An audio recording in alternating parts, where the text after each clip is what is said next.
আমি মনে করি প্রফেসর ইউনূসের ধান্দা নাই আরেকবার ক্ষমতায় থাকা।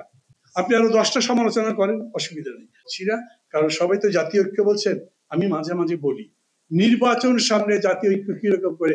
সাকি আমার বিরুদ্ধে ইলেকশনে দাঁড়িয়েছে, আমি তো বলবো সাকি কোনো যোগ্য লোক কিনা, আমি যোগ্য, তাহলে আপনারা আমাকে ভোট দেবেন কেন? আমি প্রমাণ করব যে সাকির চাইতে আমি যোগ্য, নাহলে আমি জিতবো না। ওয়ালটন এখন দেশের সীমানা পেরিয়ে পৌঁছে গিয়েছে 50টিরও বেশি দেশে। ওয়ালটন, ঘরে ঘরে বিশ্বজুড়ে। সমস্ত দল, সমস্ত বিশ্বজুড়ে এটা হয়, তারপরে বলবে না আপনারা ঐক্যবদ্ধ থাকেন। এই ধরনের স্লোগান তুলে তুলে না আমরা মানুষের মধ্যে বিভ্রান্তি তৈরি করছি। আপনি এজেন্ডা বলেন, এই প্রশ্নে ঐক্যবদ্ধ থেকে তারপরে রাজনীতিতে নির্বাচনের এই লড়াইগুলো আমরা করব, আমরা তা করবই নিশ্চয়ই। আমরা বলবো যদি আমাদের উপরে সার্বভৌমত্বের আঘাত আসে, আমাদের যদি এত বড় জাতীয় সংকট তৈরি হয়, যখন জাতির অস্তিত্বের প্রশ্ন আসে, এই ধরনের বড় বড় প্রশ্নে আমরা ঐক্যবদ্ধ থাকবো। গণতন্ত্র নির্মাণের জন্য আমাদের যতটুকু ছাড় দিতে হয় আমরা সেটা দেব, সেই ব্যাপারে আমরা ঐক্যবদ্ধ। বাকি সব ব্যাপারে ঐক্যবদ্ধ থাকবো তা তো না। আমি তো পিআর চাইতেই পারি, আপনি নাও চাইতে পারেন। আমি পিআর চাই, নিচেরটাতে চাই না, কিন্তু উপরেরটাতে চাই। খসরু ভাই চান না, কিন্তু আমি খসরু ভাইয়ের বন্ধুত্ব নষ্ট করতে কোনো কারণ নেই। আমরা আবার আলোচনা করব, করতে করতে এক জায়গায় আসবো। Democracy is a matter of discourse. আমি আজকে যা বলছি তাই আপনি মেনে নেবেন সঙ্গে সঙ্গে, এটার নাম ডেমোক্রেসি নয়। গণতন্ত্র বরঞ্চ বলেন এটা just simple rule of majority নয়। মেজরিটি রুল তো বটেই, কিন্তু এর মধ্যে সত্যের অনুসন্ধান আছে। আপনি একটা তত্ত্বের কথা বললে সেটা আলোচনা পর্যালোচনা হবে, বাকি যারা আছে তাদের বোঝবার সুযোগ দিতে হবে, সেইভাবেই জ্ঞান তৈরি হয়। জ্ঞানের প্রতি অজ্ঞান থেকে গণতন্ত্র হবে না, বিজ্ঞানকে অস্বীকার করে গণতন্ত্র হবে না।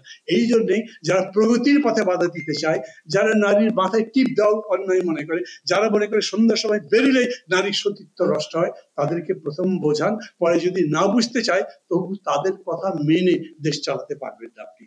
গণতন্ত্র ওই জায়গাতেই কেবল লিমিট ক্রস করে, ওই জায়গাতে কেবল ঐক্যের ব্যাপারে বলে যে আমার নিজের অবস্থানের ক্ষেত্রে আমি দৃঢ় থাকবো, এবং সেইটা বুঝেই যদি আমরা কাজ করি আমি মনে করি গণতন্ত্র নির্মাণ করা সম্ভব।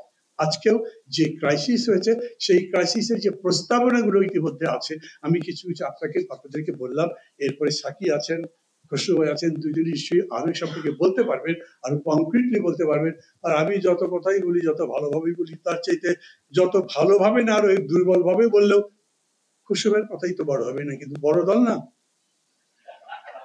ভাই, সরকারও মানে আমি বললে তো হবে না, এটা তো সত্যি কথাই। মেজরিটি তো আলটিমেটলি ওনারাই। কাজে ওনাদেরকে যে পা ছুঁয়ে সালাম করছি এরকম না, তাদেরকে তেলবাজি করছি সেরকম না। সিস্টেম অনুযায়ী তাদের কথাকে আমরা গুরুত্ব দিচ্ছি। কিন্তু একদম ভুল যদি বলেন, অন্যায় যদি বলেন, তার প্রতিবাদ করা আমার দায়িত্ব, সেটা আমার প্রতিবাদ করার রাইট তাকে স্বীকার করতে হবে। এটাই ডেমোক্রেসি। সেই চর্চার মধ্যে দিয়ে আমি মনে করি আমরা এমন এক জায়গায় আসছি, এখন বিতর্ক নিষ্পত্তি করে একটা যৌথ সিদ্ধান্তের ভিত্তিতে আমরা নির্বাচনে যেতে পারি। আই এম হোপফুল দেশে নির্বাচন হবে। আর একটা কারণ হলো আমি মনে করি প্রফেসর ইউনূসের ধান্দা নাই আরেকবার ক্ষমতায় থাকা। আপনি আরো 10টা সমালোচনা করেন, অসুবিধা নেই, আমি নিজেও করি, কিন্তু উনি আবার ক্ষমতায় থাকতে চান এরকম আমি মনে করি না। এই জন্য আমি আশাবাদী আছি। আপনাদের সবাইকে ধন্যবাদ, সময় বেশি ফেলেছি, বলতে বলতে এই প্রোগ্রামটা হয়ে গেছে।